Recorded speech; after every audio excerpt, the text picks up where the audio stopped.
अस्सलाम वालेकुम। मैं हूं आपका मेज़बान मलिक इमरान और आप देख रहे हैं mister Malik Imran official YouTube channel. अच्छा जनाब, सियासत में तो जनाब हलचल शुरू हो गई है और बहुत शदीद सियासत में हलचल शुरू हुई है। लाहौर और इस्लामाबाद का तो मौसम वैसे तब्दील हो चुका है। इस्लामाबाद में काले बादल छा चुके हैं। हुकूमत के लिए भी ख़तरे बढ़ रहे हैं और आर्मी भी अपने लिए बहुत स्ट्रॉन्ग से एलिमेंट देख रही है। ऑपोजिशन को रिलीफ पर रिलीफ मिलता जा रहा है। आज अदा इंटर बैंकिंग जो है, बैंकिंग कोर्ट्स हैं, उन्होंने शहबाज शरीफ और हमजा शहबाज साहब को रिलीफ दिया है 30 अक्टूबर तक का। और इसमें नया प्रोसिक्यूटर ने अपने दलाइल में ये कहा है कि जी बैंकिंग कोर्ट्स जो हैं ये एंटी करप्शन के केसेस हैंडल नहीं कर सकती। जिस पर जज साहिबान ने कहा कि आप सो रहे थे इतने अरसे से, आप ये काम शाम कर रहे हैं और आप हमारे साथ ही अटैच हैं, आज आपको याद आ रहा है कि ये कर सकते हैं नहीं कर सकते। इसकी बात का फैसला तो बाद में होगा, आप अब 30 अक्टूबर को आए।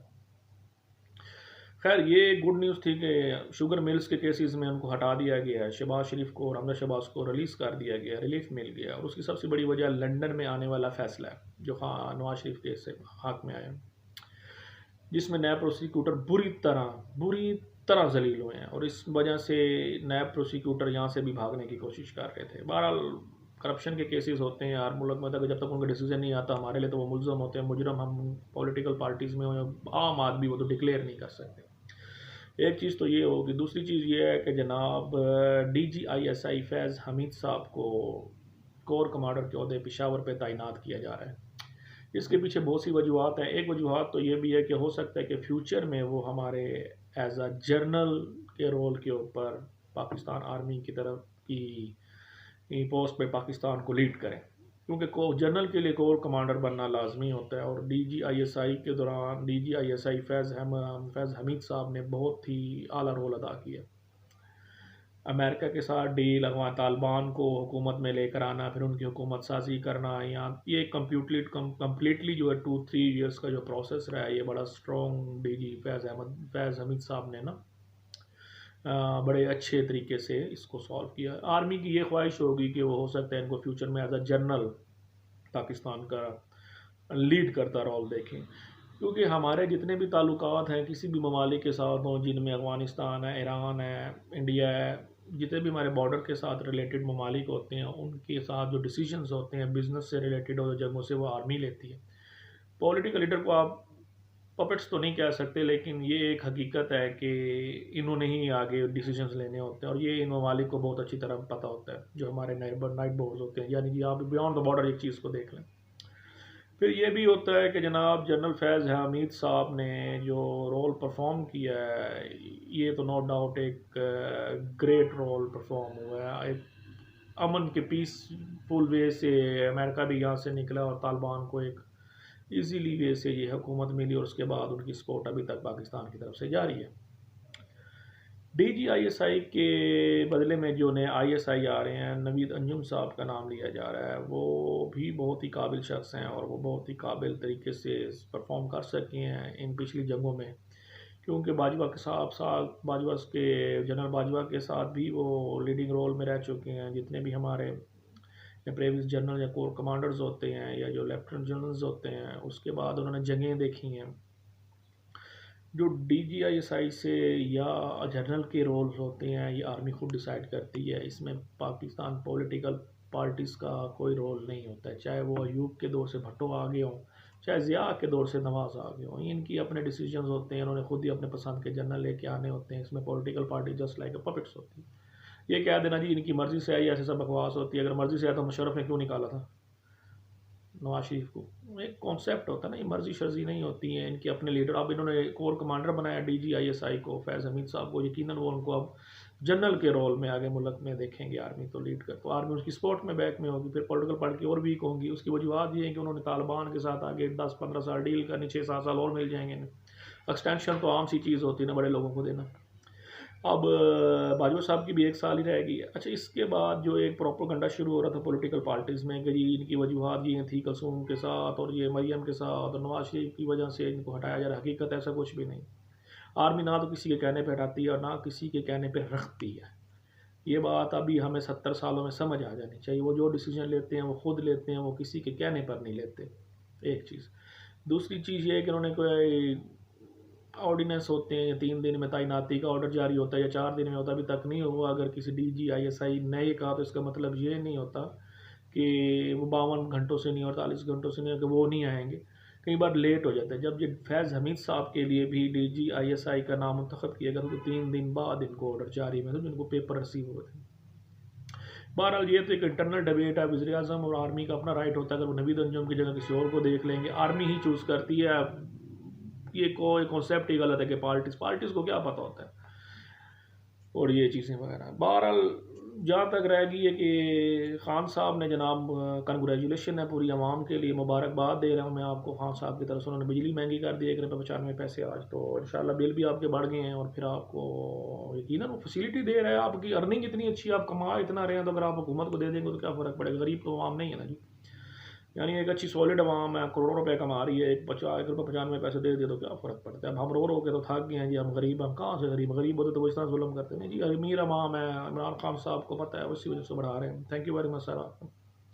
उस पर अपोजिशन की भी बड़ी मेहरबानी, उन्होंने भी कोई आवाज़ नहीं उठाई, वो भी वेट करते होते हैं बैठे हुए। सच तो ये है कि ये सब इक़्तिदार के भूखे हैं और उन्होंने इक़्तिदार को ही अपनी मंजिल रखा होता है। उसके बरक्स देखा जाए तो अगर ये अवाम के साथ होते तो ये महंगाई होनी नहीं थी। ये जिस दिन रोडों पर निकलते, रोड बंद होते, अवाम साथ होती, क्योंकि महंगाई के लिए अवाम निकलती। दर हकीकत ऐसा कुछ भी नहीं हुआ। ये इन्होंने सिर्फ इक़्तिदार, और नवाज शरीफ भी यही चाहते हैं पर्सनली तौर पर कि अवाम अच्छी तरह जलील हो जाए। हिटलर की उनको ये शायद बात की समझ आ गई होगी, पता नहीं किसी ने पढ़ के बता दी होगी कि जो जमहूरियत होती है उसको एक मुर्गी से उन्होंने तशबीह दी अवाम को, और उसे कहा कि इसके ज़िंदा के पर खींचो। तो जो उनका फौजी था उसने जिंदा मुर्गी के पर खींचे, तो मुर्गी को बहुत तकलीफ हो रही थी। एक मरी को तो खींचना अलहदा बात है, एक जिंदा की खाल उतारना और पर खींचना एक अलहदा बात है। उससे उन पर थोड़ा सा पूछा गया कि सर आपने इस मुर्गी को ऐसा क्यों किया। उसने कहा ये जमहूरियत में रहने वाली आवाम का हाल होता है, जो ये समझते हैं ना कि इन्हें डेमोक्रेसी दे देगी, ये इसी तरह तड़पते हैं। जो भी नया लीडर आता है इसी तरह इनके साथ जख्मों पर इसी तरह खींचता है, नहीं इससे बात, इनको जिंदा जलील करता है मौत के मुंह में। तो हमारे साथ यही हो रहा है 70 साल से, चाहे इक़्तिदार में नवाज शरीफ हैं, चाहे इमरान खान है, आगे भी कोई आए, क्योंकि खाने वाले जो बैठे हैं, फैसले करने वाले जो बैठे हैं, उन्होंने करने होते हैं। हमारे आपके फैसले नहीं होते। वो जनरल से लेके एक चपरासी तक भी खुद अपनी मर्ज़ी से रखते हैं, उनके अंदर हमारी नहीं चलती। शेख रशीद साहब का आज बड़ा बयान आया कल पर, उन्होंने कहा जनाब कि मैं जल्द इस्तीफ़ा दे दूँगा, बस मेरी ख्वाहिशात पूरी हो गई हैं। 15 मुझे वजारतें मिली हैं और मैं बड़ा निडर रहा हूँ। मैंने औरतों के लिए कॉलेजेस बना दी। ठीक है सर, आपने पिंडी के लिए बहुत कुछ किया है, आपने, हम मानते हैं इस चीज़ को, आप एक उस इलाके के थे, आपने उस इलाके के लिए बहुत काम किया, डेवलप किया, थैंक यू वेरी मच। लेकिन सर अब आपको अब रखना किसने, आपने इस्तीफ़ा ही देना, बेइज्जत की तरह तो नहीं ना रह सकते सर। अगर जो लोग जिनको आप कहते हैं कि 4 नंबर गेट की पैदावार हैं या वो बूटों पर बैठ के, सर आप उस भी उसी दरवाजे से निकलें। Basically you are the one person, आप उस दरवाजे की ही पैदावार है। और जब आप खुद पैदावार होते हैं तो फिर आप दूसरों पर इस तरह थंब नहीं कर सकते या फिंगर पॉइंट नहीं कर सकते, क्योंकि 4 उंगलियां आपकी अपनी तरफ होती हैं। अब आपको इस्तीफ़ा ही देना है। अब आपने क्या करना है, किस इज़्ज़त के साथ मुंह लगा के आप बैठेंगे। अवाम वैसे जलील होगी, खान साहब के हाथों भी होगी, और आप उसके भी पार्ट में रहे हैं, उसके साथ वजारत में रहे हैं, पता नहीं। तो ये चीज़ें नहीं होती। MP बड़े लड़के जाते हैं, हर एक को नसीब नहीं होती, और आपको नसीब हुई है तो आप बहुत लकी हैं, क्योंकि आप भी उसी बादलों में होते हैं जिनमें वो जनरल्स रहते हैं और वो जिनमें वो वज़रा रहते हैं। आपको 24 घंटे खाना मैस में, सर जी अस्सलाम वालेकुम तो होता रहता होगा ना जी। हमारे पास तो ये भी फैसिलिटी नहीं होती। हम अपने MP से बात कर लें, आपने तो जैसे जाना डायरेक्ट पिंडी में बैठे हैं, उठने 10 मिनट कर जी खाना, अस्सलाम वालेकुम साथी, बस फिर वो अस्सलाम वालेकुम नाली काम होने सारे। तो ये बात भी एक तशवीशनाक है कि मुल्की हालात के ऊपर ना बहुत बड़ा असर पड़ने वाला है। इंटरनेशनल इस्टेब्लिशमेंट नवाज शरीफ को प्रॉपर सपोर्ट करेगी इस वक्त, और वो चाहेगी कि 120 दिन के अंदर अंदर ये before finishing 2021 Nawaz will be return on Pakistan. Behind lot of the reasons हैं इसके पीछे, क्योंकि इंटरनेशनल इस्टेब्लिशमेंट का अपना एजेंडा है, CIA का अपना एजेंडा है, सबका अपना एजेंडा। इसमें भी कोई शक नहीं कि इमरान खान डिलीवर नहीं कर रहे हैं, और ये चीज़ें वो लोग देखती हैं। IMF के कहने पर बिजली के रेट बढ़े, IMF के कहने पर हर चीज़ के रेट बढ़ेंगे। तो आवाम के पास तो कुछ भी नहीं है, मेडिसन से लेके कब्र से लेके घर से लेके कुछ भी नहीं, हर चीज़ उसे बाई करना पड़ता है। लेकिन खान साहब को पता उसकी आवाम अमीर है, उसको क्या फ़र्क पड़ता है, वो आए ही इसी तरह ही है, तो उसको कोई इसका लेना देना नहीं है। ऐसे रोने धोने से जी हाँ हम रो रहे हैं जी, हमारी आवाम गरीब, हम मार रहे हैं जी, मैं भी आवाम में हूँ जी, मैं अब रोने का कोई फ़ायदा नहीं। उसे पता है भाई आवाम अमीर में अमीर है हमारे, वो बनी गाला में रहता है, आवाम उससे ऊपर पहाड़ियों में रहती है, वो तो बेचारा बनी गाला में रह रहा है खान साहब, उसका तो क्या फिर लेन देन है इसमें कोई नहीं है। उसकी दूसरी तरफ जी नौयत ये है कि शेख रशीद साहब बहुत ज़बरदस्त किस्म के दफ़ा बयान दे देते हैं जी 120 दिन बढ़े हैं। मैं सर जी आप ट्रेडिंग छोड़ दें, आप बस करें। ये हमारे जैसे लोग होते हैं जो हर पहले क्वार्टर में डिवाइड किया होता है उसने साथ कि आज ये रिजल्ट आएंगे, आगे गोल्ड इस रिजल्ट पे जाएगा, या ऑयल इस तरह होगा, या फिर ये करेंसी इस पेयर ऐसे वर्क करेंगे, या डक्स इस तरह रेट करेंगे। अब 4 साल हमें भी पता 4 महीने में आगे क्या होने वाला। तो आप तो पता नहीं कब से कुर्बानी कुर्बानी वो सारा कुछ कर रहे थे, आपसे तो अभी फ़िलहाल कुछ ऐसा नहीं हुआ। नैब के चेयरमैन के मतलब सुना जा रहा है जवेद इकबाल साहब बहुत जल्द रिजाइग्नेशन दे देंगे। उनको एक्सटेंशन मिलना या देना अभी फ़िलहाल वो भी बीच में ही है। वो बस वैसे वो इस तरह का फिर वो बंदा काम नहीं कर सकता ना जिसको ये दी वो हो सकता है, क्योंकि रिकवर 540 अरब पता नहीं किन लोगों से की हैं जी, अरबों खरबों खा गए, लगा था कर्जे हमारे मुल्क में वैसे चढ़ गए। तो वो भी हो सकता है बड़ा जल्दी रिज़ाइन करे। बेहतर तो ये रिस्पेक्टफुली जाना अच्छा होता है, बजाय ये कोई आपको निकाल ले और जो दे। और वो बहरहाल मुल्क की हालात में देखा जाए तो पीटीआई बहुत ज़्यादा वीक हो रही है, इसके बहुत ज़्यादा रुकन टूट रहे हैं और वो दोबारा उसी में शमूलियत इख्तियार कर रहे हैं नून लीग में। उसकी दूसरी तरफ देखा जाए तो कराची में भी, सिंध में और दूसरी जगहों पर पीपल पार्टी भी अपना जो है ना वोट बैंक लूज़ कर रही है। अब एमक्यूएम के हाथों वो स्ट्रॉन्ग हो रहे हैं, एमक्यूएम पाकिस्तान जो है। तो इसमें कोई शक नहीं है कि जो बेसिक जो तबके होते हैं ना जी, हम तो सकरत का पड़े होते हैं, अफलातूनों के पड़े होते हैं, उन्होंने बनाए होते हैं जनाब। डिविजन्स की होती हैं इंसानों की, 3 दर्जे हैं, first class, second class, third class. एक में आपसे वैसे एक नॉर्मल सी बात करूँ, लेकिन हकीकत इससे बरअक्स होती है। असल में हम लोगों ने ये जब से तबके बनाए हैं ना, तो उस वक्त से हम तो परेशान हैं। उसका तो और तबके थे, वो तो पढ़े लिखों को अलहदा डिबेट में लेके आता था और जंगजुओं को अलहदा डिबेट में लेके आता था। फिर उनकी वो उसकी तो और नस्लें उसने पता नहीं बदल दी थी कि इनके साथ शादियाँ। वो हम उन जैसे तो नहीं, फिर अगर ऐसी सियासत चला, लेकिन अफसोस है हमारे मुल्क में वैसी ही सियासत चलती है। अब देखा जाए तो जनाब हमारे बहुत से तबके ऐसे हैं जो लोअर क्लास में होते हैं और ऊपर जाके कहते हैं अपने आप को मिडिल क्लास शो करना चाहते हैं। जो मिडिल क्लास वाले होते हैं वो फर्स्ट क्लास में शो करना शुरू कर देते हैं। अब मैं आपको छोटी सी मिसाल देता हूँ, यहाँ से बच्चे पढ़ने लंदन जाते हैं, वो अपने आप को मिडिल क्लास शो कर रहे होते हैं। मिडिल क्लास शो करने के बाद जाके वहाँ पर वो अपनी जॉब शुरू कर देते हैं और जॉब्स के बाद वो कहते हैं जी हम तो मिडिल क्लास।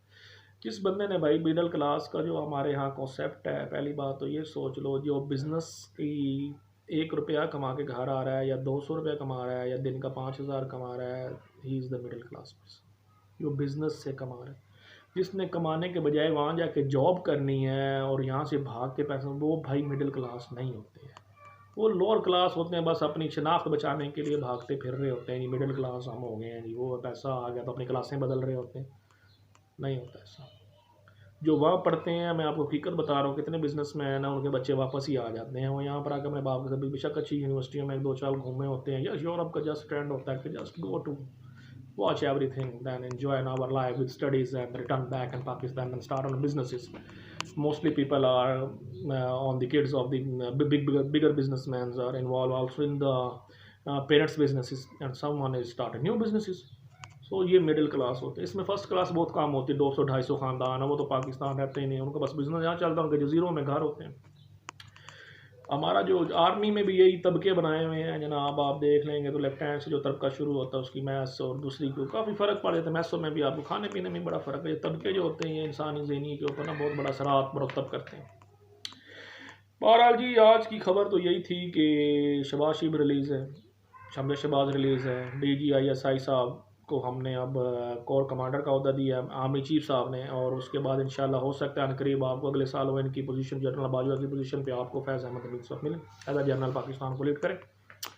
उसके पीछे वजूहत है मैंने बता दिया, तालिबान से ताल्लुकात और ये हमारा बॉर्डर्स का जो नज़रिया सारा।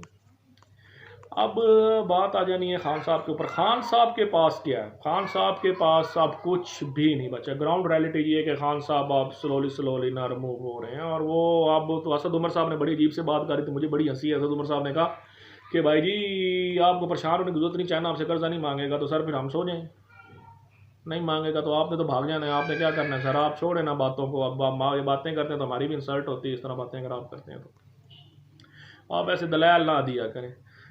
तो बहरहाल आज के लिए यही था सर। मेरा नाम है मलिक इमरान और मेरे चैनल को प्लीज़ सब्सक्राइब किया करें सर, सपोर्ट भी करें, मुझे देखें, मेरी बातों को सुने, अगर पसंद आए तो मुझे दाद दें, अगर नहीं पसंद आती कम से कम आप एक बार देखें तो सही मेरा पॉइंट ऑफ व्यू क्या मिलता भी है कि नहीं, माशरे से जिस सिस्टम में हम रह रहे हैं, क्या मैं सिस्टम की अक्सी बेहतर कर भी पा रहा हूँ कि नहीं कर रहा। तो मेरा चैनल जो है mister Malik Imran official YouTube और आपका मेज़बान मलिक इमरान फिर हाज़िर होगा। उस वक्त तक मुझे इजाज़त दीजिए सर। अस्सलाम वालेकुम व रहमतुल्लाहि व बरकातुहू।